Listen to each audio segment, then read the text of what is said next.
हरिधन जेठ की दोपहरी में ऊख में पानी देकर आया और बाहर बैठा रहा। घर में से धुआं उड़ता नजर आता था। छन छन की आवाज़ भी आ रही थी। उसके दोनों साले उसके बाद आए और घर में चले गए। दोनों सालों के लड़के भी आए और उसी तरह अंदर दाखिल हो गए, पर हरिधन अंदर न जा सका। इधर 1 महीने से उसके साथ यहाँ जो बर्ताव हो रहा था, और विशेषकर कल उसे जैसी फटकार सुननी पड़ी थी, वह उसके पाँव में बेड़ियाँ सी डाले हुए था। कल उसकी सास ही ने तो कहा था, मेरा जी तुमसे भर गया है, मैं तुम्हारी ज़िंदगी का ठेका लिए बैठी हूँ क्या। और सबसे बढ़कर अपनी स्त्री की निष्ठुरता ने उसके हृदय के टुकड़े कर दिए थे। वह बैठी यह फटकार सुनती रही, पर एक बार भी तो उसके मुंह से न निकला, अम्मा तुम क्यों इनका अपमान कर रही हो। बैठी कटकट सुनती रही। शायद मेरी दुर्गति पर खुश हो रही थी। इस घर में वह कैसे जाए? क्या फिर वही गालियाँ खाने, वही फटकार सुनने के लिए? और आज इस घर में जीवन के 10 साल गुजर जाने पर यह हाल हो रहा है। मैं किसी से कम काम नहीं करता हूँ। दोनों साले मीठी नींद सोते रहते हैं और मैं बैलों को सानी पानी देता हूँ, छांटी काटता हूँ। वहाँ सब लोग पल पल पर चिलम पीते हैं। मैं आंखें बंद किए अपने काम में लगा रहता हूँ। संध्या समय पर घर वाले गाने बजाने चले जाते हैं। मैं घड़ी रात तक गाय भैंसे दूहता हूँ। उसका यह पुरस्कार मिल रहा है कि कोई खाने को भी नहीं पूछता, उल्टे और गालियाँ मिलती है। उसकी स्त्री घर से डोल लेकर निकली और बोली, जरा इसे कुएं से खींच लो, एक बूंद पानी नहीं है। हरिधन ने डोल लिया और कुएं से पानी भर लाया। उसे जोर से भूख लगी हुई थी। समझा अब खाने को बुलाने आएगी, मगर स्त्री डोल लेकर अंदर गई तो वहीं की हो रही। हरिधन थका मांदा क्षुधा से व्याकुल पड़ा सो रहा। सहसा उसकी स्त्री गुमानी ने आकर उसे जगाया। हरिधन ने पड़े पड़े ही कहा, क्या है, क्या पड़ा भी न रहने दोगी या और पानी चाहिए? गुमानी कटु स्वर में बोली, गुर्राते क्यों हो, खाने को बुलाने आई हूँ। हरिधन ने देखा उसके दोनों साले और बड़े साले के दोनों लड़के भोजन किए चले जा रहे हैं। उसकी देह में आग लग गई। मेरी अब यह नौबत पहुंच गई है कि इन लोगों के साथ बैठकर खा भी नहीं सकता। मैं इनकी जूठी थाली चाटने वाला हूँ। मैं इनका कुत्ता हूँ जिसे खाने के बाद टुकड़ा रोटी डाल दी जाती है। यही घर है जहाँ आज से 10 साल पहले उसका कितना आदर सत्कार होता था। साले गुलाम बने रहते थे। सास मुँह जोड़ती रहती थी, स्त्री पूजा करती थी। तब उसके पास रुपए थे, जायदाद थी। अब वह दरिद्र है। उसकी सारी जायदाद को इन्हीं लोगों ने कूड़ा कर दिया। अब रोटियों के भी लाले हैं। उसके जी में ज्वाला सी उठी कि इसी वक्त अंदर जाकर सास को और साली को भिगो भिगो कर लगाएं, पर जब्त करके रह गया। पड़े पड़े बोला, मुझे भूख नहीं है, आज ना खाऊंगा। गुमानी ने कहा, ना खाओगे मेरी बला से। हाँ, नहीं तो खाओगे, तुम्हारे ही पेट में जाएगा, कुछ मेरे पेट में थोड़े ही जाएगा। हरिधन का क्रोध आंसू बन गया। यह मेरी स्त्री है जिसके लिए मैंने अपना सर्वस्व मिट्टी में मिला दिया। मुझे उल्लू बनाकर यह सब मुझे अब निकाल देना चाहते हैं। वह अब कहाँ जाए, क्या करे? उसकी सास आकर बोली, चल कर खा क्यों नहीं लेते जी, रूठते किस पर हो? यहाँ तुम्हारे नखरे सहने का किसी में बूता नहीं है। जो देते हैं वह मत देना। और क्या करोगे? तुमसे बेटी ब्याही है, कुछ तुम्हारी ज़िंदगी का ठेका नहीं लिया है। हरिधन ने मर्माहत होकर कहा, हाँ अम्मा, मेरी भूल थी कि मैं समझ रहा था अब मेरे पास क्या है कि तुम मेरी ज़िंदगी का ठेका लोगी। जब मेरे पास धन भी था तब सब कुछ आता था, अब दरिद्र हूँ, तुम क्यों बात पूछोगी? बूढ़ी सास भी मुंह फुलाकर भीतर चली गई। बच्चों के लिए बाप एक फालतू सी चीज़, एक विलास की वस्तु है, जैसे घोड़े के लिए चने या बाबुओं के लिए मोहन भोग। मोहन भोग उम्र भर न मिले तो किसका नुकसान है, मगर एक दिन रोटी दाल के दर्शन न हो तो फिर देखिए क्या हाल होता है। पिता के दर्शन कभी कभी शाम सवेरे हो जाते हैं। वह बच्चे को उछालता है, दुलारता है, कभी गोद में लेकर या उंगली पकड़कर सैर कराने ले जाता है, और बस यही उसके कर्तव्य की रीति है।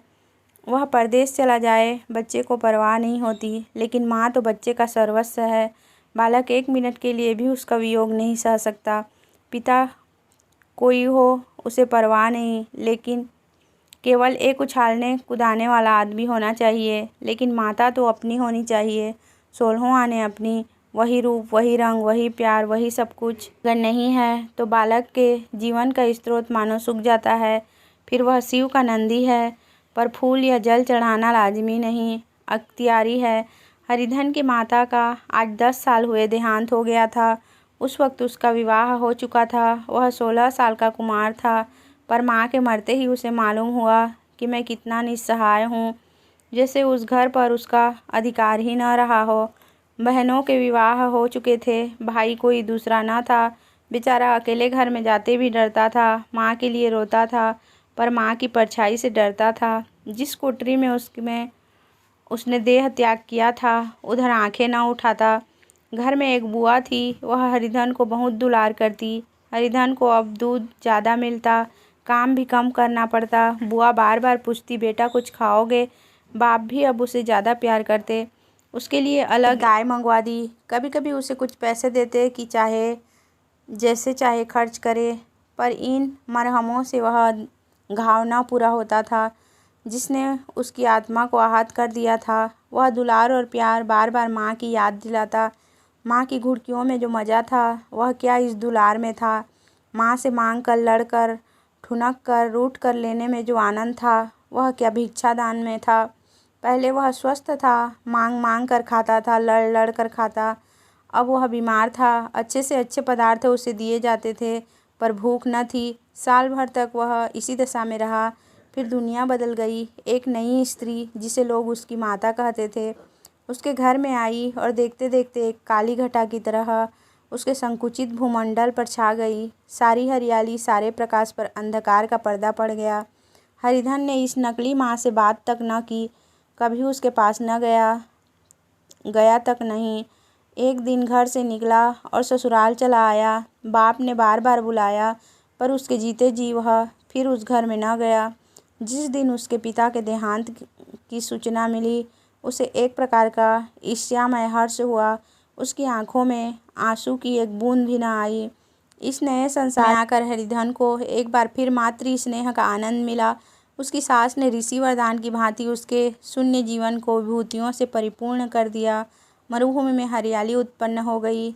सालियों की चुहल में, सास के स्नेह में, सालों के वाक विलास में और स्त्री के प्रेम में उसके जीवन की सारी आकांक्षाएं पूरी हो गईं। सास कहती, बेटा तुम इस घर को अपना ही समझो, तुम ही मेरी आंखों के तारे हो। वह उससे अपने लड़कों की, बहुओं की शिकायत करती। वह दिल में समझता था, सास जी मुझे अपने बेटों से भी ज़्यादा चाहती हैं। बाप के मरते ही वह घर गया और अपने हिस्से की जायदाद को कूड़ा करके रुपयों की थैली लिए फिर आ गया। अब उसका दूना आदर सत्कार होने लगा। उसने अपनी सारी संपत्ति सास के चरणों पर अर्पण करके अपने जीवन को सार्थक कर दिया। अब तक उसे कभी कभी घर की याद आ जाती थी, अब भूलकर भी उसकी याद न आती, मानो वह उसके जीवन का कोई भीषण कांड था जिसे भूल जाना ही उसके लिए अच्छा था। वह सबसे पहले उठता, सबसे ज़्यादा काम करता। उसका मनोयोग, उसका परिश्रम देखकर गांव के लोग दांतों उंगली दबाते थे। उसके ससुर का भाग्य बखारते, जिसे ऐसा दामाद मिल गया। लेकिन ज्यों ज्यों दिन गुजरते गए, उसका मान सम्मान घटता गया। पहले देवता था, फिर घर का आदमी, अंत में घर का दास हो गया। रोटियों में भी बाधा पड़ गई, अपमान होने लगा। अगर घर के लोग भूखों मरते और साथ ही उसे भी मरना पड़ता, तो उसे जरा भी शिकायत न होती। लेकिन जब वह देखता और लोग मूँछों पर ताव दे रहे हैं, केवल मैं ही दूध की मक्खी बना दिया गया हूँ, तो उसके अंतस्थल से एक लंबी ठंडी आह निकल जाती। अभी उसकी उम्र कुछ 25 साल की तो थी। इतनी उम्र में इस घर में कैसे गुजरेगी? और तो और उसकी स्त्री ने भी आंखें फेर ली। यह उस विपत्ति का सबसे क्रूर दृश्य था। हरिधन तो उधर भूखा प्यासा चिंता दाह में जल रहा था, इधर घर में सास जी और दोनों सालों में बातें हो रही थी। गुमानी भी हाँ में हाँ मिलाती जाती थी। बड़े साले ने कहा, हम लोगों की बराबरी करते हैं, यह नहीं समझते कि किसी ने उसकी ज़िंदगी भर का बीड़ा थोड़े ही लिया है। 10 साल हो गए, इतने दिनों में क्या 2-3 हज़ार न हड़प गए होंगे।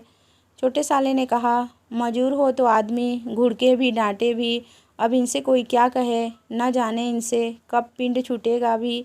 या नहीं। अपने दिल में समझते होंगे मैंने 2000 रुपये नहीं दिए हैं। यह नहीं समझते कि उनके 2000 रुपये कब के उड़ चुके हैं। 1.25 तो 1 जून को चाहिए। सास गंभीर भाव से बोली, बड़ी भारी खुराक है। गुमानी माता के सिर से जूं निकाल रही थी। सुलगते हुए हृदय से बोली, निकम्मे आदमी को खाने के सिवाय और काम ही क्या रहता है। बड़े खाने की कोई बात नहीं, जिसको जितनी भूख हो उतना खाए, लेकिन कुछ पैदा करना चाहिए। यह नहीं समझते कि पहुनई में किसी के दिन कटे हैं। छोटे, मैं तो एक दिन कह दूंगा, अब आप अपनी राह लीजिए, आपका कर्जा नहीं खाया है। गुमानी घर वालों की ऐसी ऐसी बातें सुनकर अपने पति से द्वेष करने लगी थी।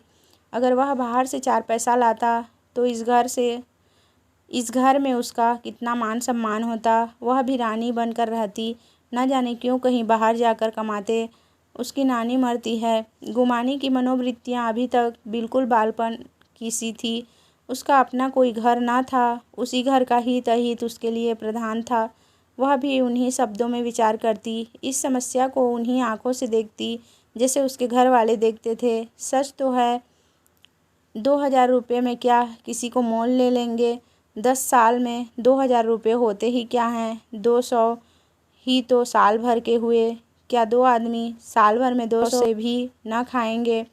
फिर कपड़े लत्ते, दूध, घी सब कुछ तो है। 10 साल हो गए, निकल का छल्ला नहीं बना। घर से निकलते तो जैसे इनके प्राण निकलते हैं। जानते हैं जैसे पहले पूजा होती थी वैसे ही जन्म भर होती रहेगी। यह नहीं सोचते कि पहले और बात थी, अब और बात है। बहू ही पहले ससुराल जाती है तो उसका कितना महात्म होता है। उसके डोली से उतरते ही बाजे बजते हैं। गांव मोहल्ले की औरतें उसका मुंह देखने आती हैं और रुपए देती हैं। महीनों से घर भर से अच्छा खाने को मिलता है, अच्छा पहनने को कोई काम नहीं लिया जाता। लेकिन 6 महीने बाद कोई उसकी बात भी नहीं पूछता। वह घर भर की नौकरानी हो जाती है। उनके घर में मेरी तो वही गति होती। फिर काहे को रोना। जो यह कहो कि मैं तो काम करता हूँ तो तुम्हारी भूल है। मजूर और बात है। उसे आदमी डांटता भी है, मारता भी है। जब चाहता है रखता है, जब जी चाहता है निकाल देता है, कस कर काम लेता है। यह नहीं कि जब जी में आया कुछ काम किया, जब जी में आया पढ़कर सो रहे। हरिधन भी पड़ा अंदर ही अंदर सुलग रहा था कि दोनों साले बाहर आए और बड़े साहब बोले, भैया उठो, तीसरा पहर ढल गया, कब तक सोते रहोगे, सारा खेत पड़ा है। हरिधन चट से उठ बैठा और तीव्र स्वर में बोला, क्या तुम लोगों में मुझे उल्लू समझ लिया है। दोनों साले हक्का बक्का हो गए।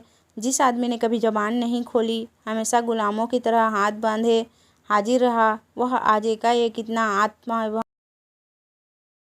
हो गया। यह उनको चौंका देने के लिए काफ़ी था। कुछ जवाब न सूझा। हरिधन ने देखा इन दोनों के कदम उखड़ गए हैं तो एक धक्का और देने की प्रबल इच्छा को न रोक सका। उसी ढंग से बोला, मेरी भी आंखें हैं, अंधा नहीं हूँ, न बहरा ही हूँ। छाती फाड़कर काम करूँ और उस पर भी कुत्ता समझा जाऊँ, ऐसे गधी कहीं और होंगे। अब बड़े साले भी गरम पड़े। तुम्हें किसी ने यहाँ बांध तो नहीं रखा है। अब की हरिधन लाजवाब हुआ। कोई बात न सूझी। बड़े ने फिर उसी ढंग से कहा, अगर तुम यह चाहो कि जन्म भर पहुना बने रहो और तुम्हारा वैसा ही आदर सत्कार होता रहे तो हमारे बस की बात नहीं है। हरिधन ने आंखें निकाल कर कहा, क्या मैं तुम लोगों से कम काम करता हूँ। बड़े, यह कौन कहता है। हरिधन, तो तुम्हारे घर की यह ही नीति है कि जो ज़्यादा काम करे वही भूखों मारा जाए। बड़े, तुम खुद खाने नहीं गए, क्या कोई तुम्हारे मुंह में कौर डाल देता। हरिधन ने होठ चबाकर कहा, मैं खुद खाने नहीं गया। कहते तुम्हें लाज नहीं आती। नहीं आई थी तो बहन तुम्हें बुलाने। हरिधन की आंखों में खून उतर गया, दांत पिस कर रह गया। छोटे साले ने कहा, अम्मा भी आई थी, तुमने कह दिया मुझे भूख नहीं है तो क्या करती। सास भीतर से लपकती चली आ रही थी। यह बात सुनकर बोली, कितना कह कर हार गई, कोई उठे ना तो मैं क्या करूं। हरिधन ने विष, खून और आग से भरे हुए स्वर में कहा, मैं तुम्हारे लड़कों का जूठा खाने के लिए हूँ। मैं कुत्ता हूँ कि तुम लोग खाकर मेरे सामने रूखी रोटी का टुकड़ा फेंक दो। बुढ़िया ने ऐंठ कर कहा, तो क्या तुम लड़कों की बराबरी करोगे। हरिधन परास्त हो गया। बुढ़िया के एक ही वाक्य प्रहार ने उसका काम तमाम कर दिया। उसकी तनी हुई भौहें ढीली पड़ गई, आँखों की आग बुझ गई, फड़फड़ाते हुए नथने शांत हो गए। किसी आहत मनुष्य की भांति वह जमीन पर गिर पड़ा। क्या तुम मेरे लड़कों की बराबरी करोगे? यह वाक्य एक लंबे भाले की तरह उसके हृदय में चुभता चला जाता था। न हृदय का अंत था, न उस भाले का। सारे घर ने खाया, पर हरिधन न उठा।